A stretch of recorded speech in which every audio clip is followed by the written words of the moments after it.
listeners, welcome you all to this week's Citizens Climate Training Program. It's a weekly webinar program of Citizens Climate Lobbies that provides CCL supporters like you and I with access to in-depth training opportunities on topics related to climate change and effective climate advocacy. I'm your host, Brett Sees, and tonight we're going to jump into the June 2023 Lobby Training and Primary and Supporting Asks. We're going to have the chance to be joined by CCL's Vice President of Government Affairs, Ben Pendergrass, and Senior Director of Government Affairs, Jenn Tyler, for a training that's going to review the updated context for CCL's June 2023 primary and supporting asks, as well as some initial guidance as you plan for your lobby teams for online. Our speakers tonight are Fearless DC team. We have Ben Pendergrass, Vice President of Government Affairs, and Jenn Tyler, our wonderful Senior Director of Government Affairs. I will let them introduce themselves further, and I'll just share that if we've done our job well, the following three learning goals are going to be what each of you walk away with. We're going to have the chance to understand the current dynamics on the Hill, as well as the opportunity to advance more climate action during our June Lobby Day. We're going to start discussing the June 2023 primary ask for CCL that we'll have on the Hill, as well as specifics behind it and explore what policy goals they would accomplish. And we'll also review and preview the June 2023 CCL supporting asks and discuss which ones will align best with which members of Congress. So to do that, we'll do a quick review of the congressional landscape. We'll talk primary asks then, supporting asks. We'll discuss a conclusion, and then the rest of the time here will be an ample avenue for Q&A. Thank you all so much for being here, and the floor is yours, Ben. Well, thanks, Brett. I'm really happy to be here with two of my favorite people, Brett and Jenn, as well as all you guys. I'm really excited. We're back. We're back in person in June. We're back on the Hill. You know, a lot has happened the last couple of years. A lot's happened in the last year since we were all here in June. And one thing that hasn't changed is CCL is impactful, and our work is really important. And I know that being back in person is going to be so important as Congress really takes up all these questions around climate, and it continues to be a major issue. And so I just can't tell you how excited I am that June's coming up. This is also the first June big in-person lobby day that we've had since we've really expanded our policy portfolio. And so this is a new and exciting time for CCL. And I'm really can't talk about how important it is that you guys have joined us tonight. So hopefully we can kind of start talking about this stuff, talk about some of our new primary asks, get into some supporting asks. Some are old, some are new, some are exciting. And we'll also have some greatest hits on carbon pricing. So with that, I'm going to turn it over to my colleague, Jenn, to kind of give us a overview of what's going on in Congress right now. Thanks, Ben. Well, I'm glad to be here with you guys as well. Thanks for joining us tonight. And yeah, let's start going into what Congress has been working on, other than starting a new Congress, setting up committees, setting up new offices, a lot of new freshman members. What's going on climate? Well, policy-wise, one of the biggest bills we saw was the House Republicans' energy bill, H.R. 1. I'm sure many of you were aware of this bill. And that did pass the House on a party line basis. This was essentially the opening offer by House Republicans. It included all of their top priorities on energy policy, as well as what became climate policy. But it really was a messaging bill. It's a bill that they knew would only gain the support of Republicans, but it's kind of their opening offer in a longer term negotiation and bid on what's going to happen with energy and permitting. We were happy to see that they wanted to act on this. It's important that they had the momentum, they had the buy-in from their whole conference to take steps towards permitting reform, getting some of these critical renewable energy policies through, but it ultimately was not a bill that we could support. There were a lot of provisions in there, including some repeal of the IRA that we just could not support. But we were happy that there was forward progress. Definitely want to see something going in a little different direction from that. So in addition to H.R. 1, I'm sure you guys have heard a lot about permitting reform. There's tons going on. There's lots of bills being dropped. We'll get into it a little more because this is obviously one of our top priorities as CCL, but there's been a ton of hearings going on the Hill. Senate EPW committee had a hearing on permitting reform. The Senate Energy and Natural Resources Committee also had one. And there have been more than 8 committee hearings on climate in the Budget Committee in the Senate as well. So there's just been a ton going on. lots of action, lots of ideas being thrown around. And like I said, we'll get into the nitty gritty and how does that relate to us? What do we want out of that conversation later? But suffice it to say, it's one of the biggest issues going on Capitol Hill right now.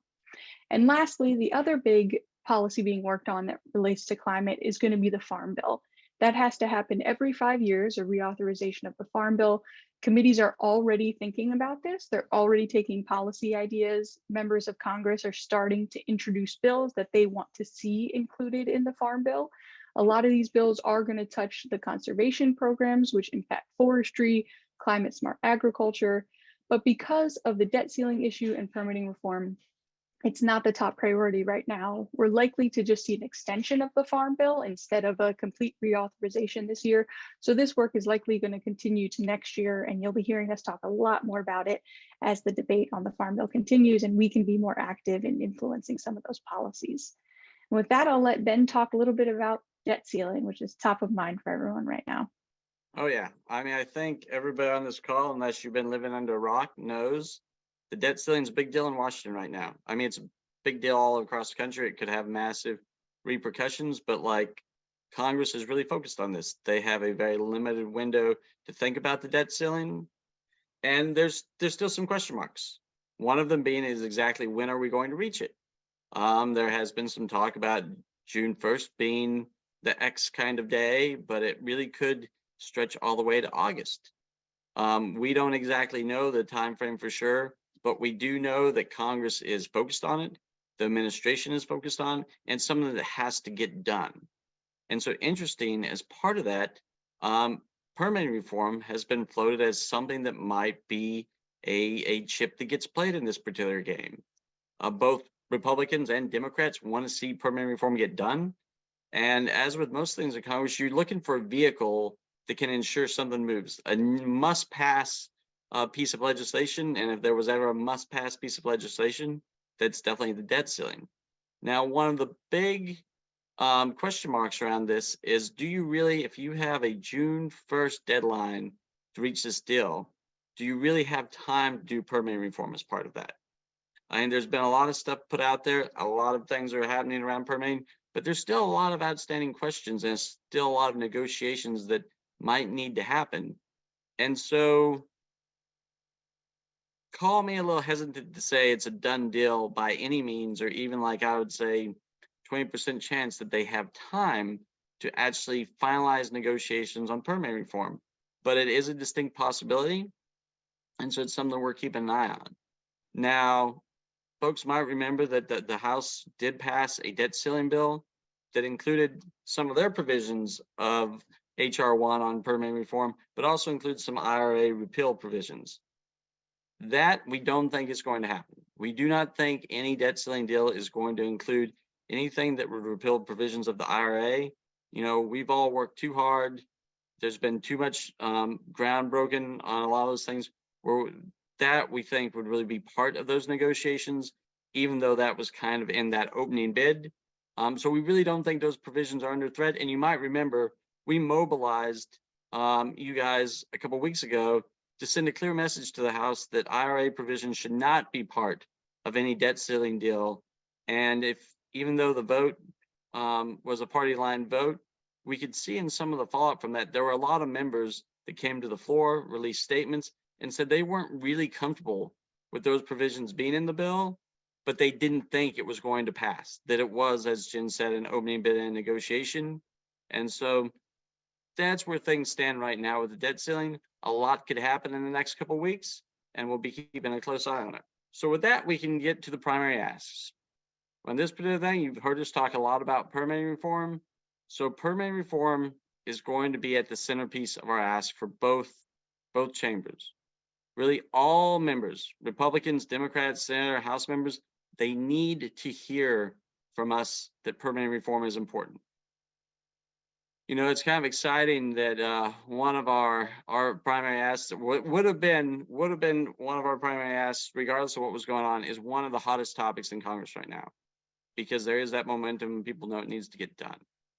And it really is a huge opportunity to enact major climate legislation that would have really big implications for emissions reductions. And I'm going to hit these slides and you're going to get tired of me hitting on them because I think I showed them in November and I show them every time. Because the question is, why permitting reform? Well, you see that top line. That's the trajectory we're on post IRA. We're going down, but we also need to go down faster. That blue chunk, that's carbon pricing. Obviously need that. There's no doubt about it that like carbon price is an important tool in our climate toolbox. But that big red chunk, that's permitting reform. I don't think there's any better demonstration of why we are so focused on it. Those two policies together get us a long part of the way to 50% reductions by 2030. So that's why we're doing it. The science says we need to, and the emissions reductions embedded in that tells us we need to do it as well. If we don't start building clean energy infrastructure faster, even with the IRA and things, we'll only achieve 20% of the potential reductions in carbon pollution. That's reason enough to really lean into permitting reform. And the other thing, and people are also getting tired of me saying this, that if we passed a carbon price tomorrow, we would still need permitting reform. All the barriers to building stuff faster from all the money in the IRA would still be present if we had a carbon price. Because like every piece of fossil fuel infrastructure we take offline or push out of the economy needs to be replaced by something cleaner. So we got to build stuff. That's why we're leaning into permitting reform. So what do we want? We want permitting reform that does two things. We want to drive down carbon pollution by speeding up the approval of clean energy projects. No brainer for us. And we really want to protect the health and safety of American people and their communities. One of the things I always want to really make clear is permitting reform is not a rubber stamp to just build stuff. We want to get to yes faster on good projects and no faster on bad projects. That's better for everybody. And so it's in no way a blank stamp that we're just going to rubber stamp everything. It's just making the process work faster. And that will be better for everybody, especially if we're building clean energy infrastructure. Yeah, so now we know what we want. We want to drive down carbon pollution emissions, and we want to protect communities and the health and safety of American people. So how do we get there? Well, there's a few key reforms we're looking at that we think need to be included in any final package for CCL to support. Now, it's not limited to these. I want to be clear that permitting reform is a very broad topic. There's going to be a lot in there, but these are the four we've picked out as really crucial to any sort of package that will come together. The first, we need to allow transmission lines to be permitted and built much faster. So that's getting that electricity from renewables from the center of the country, wind, solar, getting that out to the major urban areas that need that electricity. Transmission lines are how we do that. We can do that by giving FERC greater authority to permit, site, and allocate costs for those large-scale transmission lines. The second thing, we need to reduce the amount of time it takes to complete environmental reviews for major projects. So instead of these reviews dragging on and on and on, we need to shorten that time frame. That doesn't mean lessening the environmental standards or letting them go through, like Ben said, or rubber stamp on projects. No, it just means setting reasonable timelines for agencies to get through those existing reviews while still preserving those important environmental and safety standards. Third, we want to make sure federal agencies are more efficient. Right now, we see projects that go through and you've got 2-3 different agencies working on these reviews. They're all doing it simultaneously. They have conflicting opinions. They're not talking to one another. There's no one leading the process. So we want to designate a lead agency for a lot of these permitting processes. We want to also establish an interagency dispute resolution process. So they are able to talk to one another when they do have conflicting opinions, and also make sure they are doing these reviews concurrently instead of having one agency proceed and then another and then another. So all of this to say, cutting a little bit of red tape around how these agencies function so they're functioning a little smoother and a little more efficiently. Fourth, and this is probably one of the most important, is ensuring robust and early community engagement. We want to make sure agencies and project sponsors are proactively talking to the communities early on in the projects. So not just continuing existing community engagement, but making sure that engagement is happening early on. So any concerns there are being addressed. Any things the agencies need to deal with or this project sponsors need to deal with are being addressed right up front. And those communities are engaged from starting point, from the first day the project's being proposed all the way through to completion. We want to make sure communities on the ground are in the know and also have the resources to participate in that process so their voices are being heard. I'll pass it over to Ben to talk a little bit further about the bills that have been introduced so far. Yeah, and boy, have there been a lot of bills. If you've been keeping track, obviously, back as early as last year, Senator Manchin and Schumer had a bill that they wanted tacked onto the omnibus bill. And since then, just in the last couple of weeks, Ranking Member Capito has introduced a bill. Ranking Member Barrasso from Energy and Natural Resources Committee has introduced a bill. And of course, there was HR 1 in the House. Reps Cast and Levin introduced their version of permanent reform a few weeks ago. And Senator Carper just introduced his bill today, along with Senators Whitehouse and Schatz. So there have been a lot of different proposals put out there already on permanent reform. And on top of all that, last week, the Biden administration put out their principles on permanent reform that aligns with some of this stuff. There's a lot of differences between these bills. None of these bills is like the big bipartisan compromise bill that everybody is going to coalesce behind. But there's some ideas that might get pulled from every bill to get a deal enacted. And so this is one of the things we're going to track. And I mean, there might even be more permanent refill bills released, especially if we don't see a debt ceiling deal. This could be something where now everybody's got their marker bills out there, their ideas. And now there could be a bipartisan group that comes together to introduce a bipartisan bill that can pull ideas from both sides. So that's something to also be on the lookout for. So we can really expect more proposals to come. All right, so now we'll dive into what our goals are overall. We talked a bit about what we want, a bit about the priorities, the specific asks, but really our overarching goal in terms of permitting reform, we want to steer this conversation in the right direction. Like Ben said, Congress is already talking about this. Both sides are working on their own ideas, they're putting them forward, they're trying to come to a deal. Our goal here is to get in there and steer them in the right direction. We need to make the case that this has to be bipartisan, not just because bipartisan bills are ultimately the ones that are able to stand the test of time and not be repealed, but also because the only way for it to pass the Senate and get signed into law by the president is for it to be bipartisan. And the priorities we set out for permitting reform are ones that are that mesh of the Republican and Democratic priorities, the ones that are truly going to bring down those carbon emissions and protect the health and safety of the community. So those are our two big goals as we look at this permitting reform priority. And it's extremely exciting that Congress is already talking about this. Now it's our turn to just kind of steer it in the right direction and get it across the finish line. So diving a little bit more into thinking about your actual lobby day and how do you frame this for your member of Congress? Well, for every member of Congress, no matter if it's a senator, a House member, Republican, or Democrat, we want to be focusing on the need for it to be bipartisan, like I just mentioned. And also we want to research and find common ground. What aspects of permitting reform does your member of Congress care about?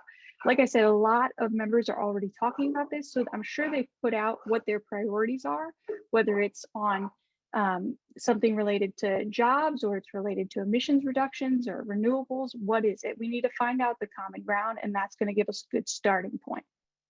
So first, talking about how do you carve this out for Republicans? If you're talking to a Republican member, we want to start with, like I said, the common ground, looking for things like the need for quicker approvals. That's something a lot of Republican members are really keen on. Incentivizing innovation, making sure energy projects are not being held up by this permitting process, and lowering energy costs altogether. Those are all some of the Republican priorities on this. So figuring out what your member has honed in on and using that to start the conversation so we're getting that buy-in. But ultimately, what we really need to focus on with Republicans, once we set that common ground and draw them in, is we need to focus on the importance of transmission and community engagement. Those are two of the pieces that Republicans are most, I'll say, hesitant on. Those are not their top priorities. So that's really what we need to push them to understand the importance of for their district, for their state, but also for the country as a whole. And for Democrats, again, we want to start with that common ground, and you can look for things like the need for more clean energy, increasing early community engagement, or achieving the IRA emissions reductions that were set by that bill. Those are all Democratic priorities that you'll hear a lot of them talk about. So talking about those first in your meeting, again, trying to establish that foundation. So we're starting that meeting off on a good note. And then we want to dive into the importance of the speed and efficiency in the overall permitting process. So we really need them to get bought in on the fact that we have to do this. The permitting process right now does not work, and it's not going to allow us to achieve our emissions reduction goals or any of our climate goals. So really making the case for permitting reform in terms of speed and efficiency, that's what we really want to get Democrats bought in on, so that they're able to push for a bipartisan package as well as Republicans. And with that, I'll turn it over to Ben to talk about our favorite topic, carbon pricing. Well, very well said on permitting reform. And I do want to emphasize that this is really a topic that, even though it's front and center for Congress right now, it's by no means a done deal. And they really need the grassroots energy of a group like CCL to force both sides together in the right direction. And so don't, by any means, don't think this is a foregone conclusion that this will get done. This is something we still have to work at. But I think Jen framed it up very nicely. But now we get to talk about something else exciting: the Energy Innovation and Carbon Dividend Act and carbon pricing generally. So I think most people on this call know that carbon pricing, and particularly the Energy Innovation Act, has been a big priority of CCL for as long as any of us can remember. And as that chart showed, that big blue wedge, the carbon price is still integral to any climate solution that's going to get us to where we need to be by 2050. We know there's going to be several carbon pricing bills introduced this Congress. The Energy Innovation Act is going to be introduced in the coming weeks. The Market Choice Act is going to be introduced as well. And there will be some bills focused on carbon border adjustment mechanisms. But we really want to lay the groundwork for a strong introduction of the Energy Innovation Act, which will hopefully be coming in the next couple of weeks. This is going to be, we're going to have kind of co-primary asks. This one will be just for the House, though, because right now the Energy Innovation Act is only going to be introduced in the House.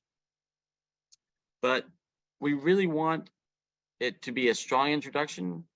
We want to get as many co-sponsors as possible right out of the gate. We want to remind Congress what an important tool carbon pricing is. We almost really got close with reconciliation and a carbon price, but we don't want Congress to move on from this. So we want to make this a primary ask for the House as well, but we also want you to tailor it just a little bit. We've been lobbying on the Energy Innovation Act for many years. So there's a lot of offices that are familiar with the bill. And so what we're really counting on you guys is to tailor your ask. Ask yourself some questions. Is this a freshman office? Have they ever heard of carbon pricing? Have they ever heard of the Energy Innovation Act? If so, plan on providing a little bit more background, a little bit more examples of why carbon price is an effective tool, just all the things a freshman member of Congress, whether they're Republican or Democrat, might have questions around. But what if this is like a member that's been a co-sponsor the last two Congresses? You might not have to focus on it much. You might want to spend most of your time talking about permitting reform and just give them a heads up saying, hey, the Energy Innovation Act is coming. We know you've been a sponsor in the past. We'd really like you to be a sponsor in the future when it comes out. So if you could be on the lookout, and they might just need that heads up. That might need to be the only information they need, is that it's coming up. And the same thing as if you've been going into a Republican office for many years, talking about carbon pricing, and have gotten a hard no, you might want to update them on the bill, but your time might be more productive focusing on the permitting ask and one of the supporting asks. We trust you to know your member of Congress and know what will be most effective to further your relationship and really further that conversation around carbon pricing.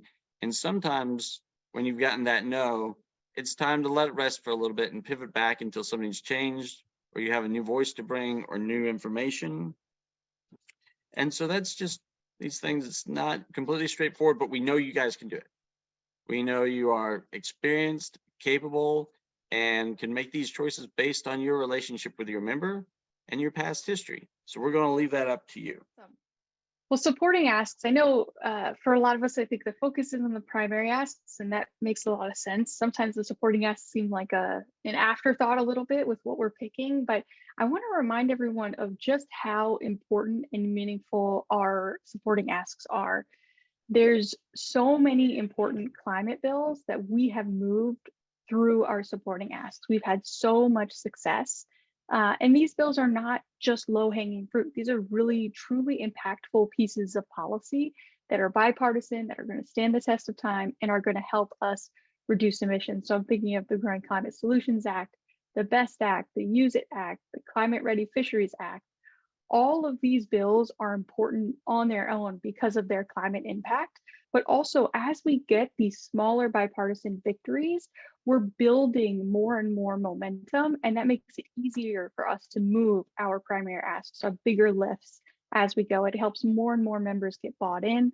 It helps us build our relationships with different members on all different parts of the spectrum of ideology, and helps us ultimately make the case for some of these bigger priorities like carbon pricing and permitting reform. So first, we'll dive into how do we decide on our supporting asks so you understand some of our rationale. This is always a question about how do we decide? Well, it was before we had one policy, now we have multiple. So we still ask ourselves, are these bills complementary to our primary policy areas? If we have a carbon price, if we have permitting reform, would we still need to take action on these things? And now, more so than in the past, do they fit within those policy priorities is also a consideration. Always with supporting asks, we try to really look at, is it bipartisan? Because this is a place that we want to build bipartisan conversation and support on a policy, especially these smaller ones. And the other thing we ask ourselves, is this something that we can achieve in the near term, and our efforts will not be a long-term big thing we're working on for the next 3 or 4 Congresses? This is something we want to get done this Congress or next Congress in a much smaller window. So that's another thing we really look at when we consider these supporting asks. And lastly, does it build bridges? Do we create new coalitions? Do we bring Republicans and Democrats together in new ways? Do we bring different organizations and interest groups and constituencies to really see themselves as being part of the climate solution? These are all things that we ask too when we're looking at these bills. And I know, we usually choose 5 before Lobby Day. And some are things we've been working on from last Congress. Some are new. And there are a million, well, there's not a million, there's usually a couple hundred good bills that are introduced. And you're like, well, why not that bill? Well, we can't do all of them. So we do have to narrow it down to just a few, or we'd be overwhelmed. Because one of the things is, even with the expanded policy agenda, even with supporting asks, we still have to have focus. If every volunteer, every group went into a congressional office and asked for a different supporting ask or a different primary ask, our impact would be diminished significantly. You might get 1 co-sponsor instead of 50 co-sponsors. So we still have to have a certain amount of focus, even with supporting asks. And we will have 1-pagers up on community in the near future for all of these. So don't feel like we're not going to go into depth tonight. We wouldn't have space. First, the RISE Act. You might remember the RISE Act from last year. We're also going to do the Increased Technical Service Provider Access Act of 2023, the Save Our Sequoias Act, the Seedlings for Sustainable Habitat Restoration Act of 2023, and the Ready for Disasters Act. And now we'll jump right in and do a brief overview of these specific bills. So if you guys remember, the RISE Act got very close to passage last Congress. So we don't want to give up on it. It's still really important. It's really going to help us build a clean energy economy and provide dedicated revenue for coastal resiliency. It creates funding streams for coastal infrastructure and really helps the most vulnerable communities along our coastlines that are threatened by sea level rise, storms, and coastal erosion. It creates a revenue sharing model for federal offshore wind that really puts it on par with the offshore oil industry right now. And these are the main points. So we want offshore wind to have the same benefits as offshore oil. And we want to make sure that funding goes to communities. And it also does have benefits for inland communities through the Land and Water Conservation Fund. So that's the first support ask. All Jenn, right, you so wanna we'll jump in? dive into, we'll dive into the Save Our Sequoias Act. And this one, we have endorsed and supported this bill last Congress, and we started building some support when this was introduced last August after some of the really bad wildfires out in California, but it's been reintroduced. It's got tremendous bipartisan support with Representative Peters and Speaker McCarthy being the co-leads on this, so really good bipartisan effort here. And the whole focus of this is to protect that old growth forest, to protect those iconic sequoias and make sure that these old growth forests continue to sequester carbon instead of emitting it like we see when there are these wildfires and they're burning down. So there's a bunch of different provisions in the bill, but essentially the gist is we're trying to provide a comprehensive process for states like California, their local forestry, their state forestry agencies, all to work together, having processes to quickly address some of these wildfire threats. So there's things like interagency coordination, but there's also different research to understand when the risk is highest. There's a certain emergency procedures allowing them to do routine trimming of the forest to prevent the risk. So there's a bunch of different tools included in this bill that would be given to California so they can mitigate this risk, prevent hopefully some of these wildfire threats. And the Biden administration has already taken a lot of these steps on their own, but this bill would codify a lot of what the administration has done to protect the sequoias and then take it one step further by giving them some forward-looking tools like the research and other items. Now, this bill, we're excited, it passed committee just this past week. So we're awaiting a potential floor vote. So now is the time where we really need to be talking to all members of the House. This is a House-only bill, so it's just for the House, but really pushing them to support the bill when it gets to the floor. There is some hesitation and concern, especially amongst progressives, about how far this might go. But like we said, with the Biden administration already having done many of these things, it's widely agreed upon as common sense policy to make sure that these forests are protected. So we need to make the case to both Republicans as well as Democrats. But like I said, really good bipartisan support there, and it's already moved. So hopefully we'll be able to push that one across the finish line. Hey, thanks, Jenn. So I'll talk a little bit about the increased TSP Access Act of 2023. You know, this really kind of follows on the heels of the Growing Climate Solutions Act. One of the things that we saw with passage of the IRA is there's now a lot of money for conservation and climate in the ag space, almost $20 billion. But one of the problems is farmers, ranchers, foresters need technical expertise to take full advantage of that money and really leverage it. And there's not enough of these so-called technical service providers out there to help them utilize these programs, fully understand it, and implement these very technical new conservation practices. And so what this does is it streamlines the process, allows for other people to certify some of these technical service providers, and will really leverage some of that IRA money so farmers can take, ranchers, foresters can take full advantage of it. And you might have seen this bill was introduced by Senator Braun and Senator Bennett just a few weeks ago. But we think this is a really good bill. It's in the House and the Senate, and it should be a really good ask, particularly for farm states. But like I said, there's also the forestry component, so it's really a good secondary ask for just about everybody, and it was just introduced. So it's a really good opportunity to socialize it and let members know that this just came out really recently. All right, and we'll dive into the Seedlings for Sustainable Habitat Restoration Act. This is a new one for us, and we are fortunate to have some of our great volunteers working on this, proposing it. So like Ben said, as you guys have ideas for future lobby days for supporting us, by all means, send them our way. And this one is building on the bipartisan infrastructure law. So as we see a lot of these huge bills like the IRA, the infrastructure bill, the CHIPS Act, passed. There's so many good climate ag pieces in a lot of these bills, but there's some gaps. There's some things that are going to need tweaking, and that's what happens with any major bill. This is one example. In the bipartisan infrastructure bill, there was a lot of money for reforestation, which is obviously something that is extremely important to us, falling within our forestry priority. But that money was not specified to be able to go to seedling nurseries.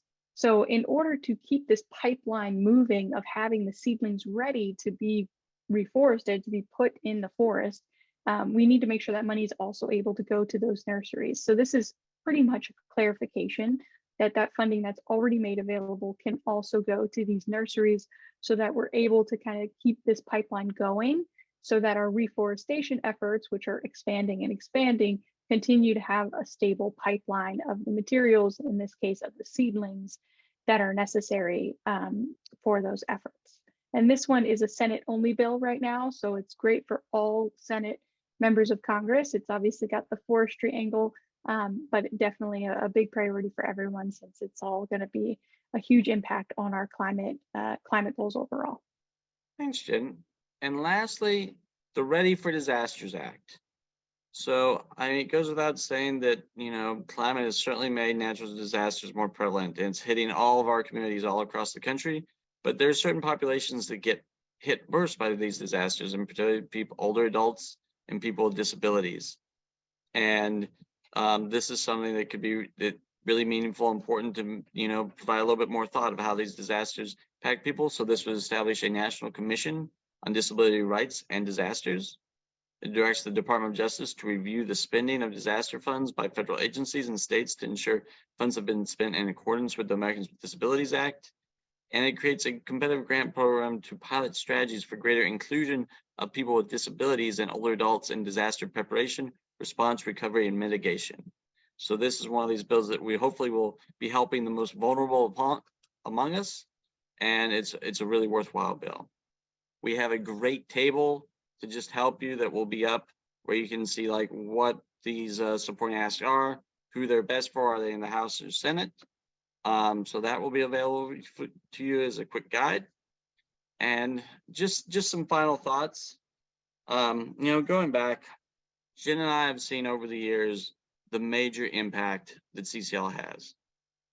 We've seen it in the supporting assets that have gotten passed. We saw in the IRA. We've seen the advance in carbon pricing, the Energy Innovation Act, with 95 co-sponsors last Congress. The work you guys do is really impactful. And as crazy as it is, we haven't been on the Hill in force since 2019. All through COVID, you continue to do your work and make things happen. Blows my mind sometimes thinking about how much stuff has gotten done while we've been off the Hill. But the simple fact of the matter is, we're most impactful when we're there in person. We've had so much turnover the last 4 years in congressional staffs. You guys have been having Zoom calls with them and have done great work on Zoom and making phone calls and sending emails. But at individual office, they might think, man, we got a great CCL chapter in Omaha. But the only way all offices see the power of CCL is when we're there in person. And they see all these committed climate advocates. They're spending their own money to come to DC and tell Congress that climate is a priority. That's powerful. And so that's why I'm so excited that we're back and that full impact of CCL can really be felt. The second point I kind of want to make, this is a dynamic time for climate in Congress. And some of you that have been around for a while might remember when all we were trying to do was get Congress to even talk about climate. And we had to basically found a caucus just to start having climate conversations in a bipartisan manner. Now there's a hearing on climate every week. There's legislation being introduced and moved by both Republicans and Democrats. And it's coming at us fast and furious, just like with permanent reform. So this is a really dynamic time. And now we have an expanded policy portfolio, and we've got to be adaptable to that. And it might not be where things are really set and we have we know that this is happening now and we're introducing that bill and we have all the answers. Sometimes we don't now. but I think we are nimble enough to be effective in this environment and continue to make our voices heard, but we still need to be focused. We don't want to be all over the place. We don't want to be just chasing things. And it just so happens that, our primary ask, permanent reform just really happens to be on the docket. And who knows, it might get passed in the next 2 weeks. It might be something we're working on for the next 6 months. But either way, I know CCL will be there and will be impactful when we're talking about it. And this goes to things could change between now and June. We'll keep you posted. Be on the lookout. Like I said, 1-pages will be posted on the supporting asks. The ask sheets for the primary asks will be coming out shortly. But we might have to do some minor changes to those things, and just we can do all that together and be ready for it. But we just have to be ready for Congress to throw us a couple curveballs. They always seem to do that, much to my and Jen's chagrin. A lot of the times it keeps us up at night, but it also keeps this job that we're all doing together exciting. And with that, I'll just say I'm looking forward to seeing all of you. I really appreciate you, and we'll be all here together in person in just a couple of weeks. Excellent. Thank you so much. And with that, we have reached the top of the hour. We want to make sure that everyone heads into DC as part of your lobby team is fully informed. Happy to field questions after tonight on the forum. So we hope that you found tonight's training useful, and we look forward to seeing you again on Monday. We'll be again available for lobby training part 2. Thank you all so much for being here. It was a real treat to see all of you. And as our tradition proceeds, I'm going to unmute all lines so that we can love up on each other as you sign off tonight. So good to see all of you, and can't wait to see you in person in DC. Thanks so much, Thanks, guys. Jen. Thanks. Thanks, Ben. See you in Thank you, DC. everyone. Thank you. Bye, everyone. Good job. Thank you for listening to this episode of Citizens Climate Lobby's training program. You can tune into more episodes anywhere podcasts are available. Inspired by what you heard today? Join Citizens Climate Lobby to advocate for bipartisan climate solutions. Go to community.citizensclimate.org to find more trainings, resources, your local chapter, national action teams, discussion forums, and more. Be sure to like our Facebook page and follow us on Twitter and Instagram @CitizensClimate. We also invite all of our listeners to subscribe to our YouTube channel for more inspiration. Like what you hear? Recommend us to your friends and make sure to give us a 5-star rating. It helps us show up on other listeners' feeds. Feel free to pass on any suggestions for future episodes in the comments as well. And together, we are creating the political will for a livable world.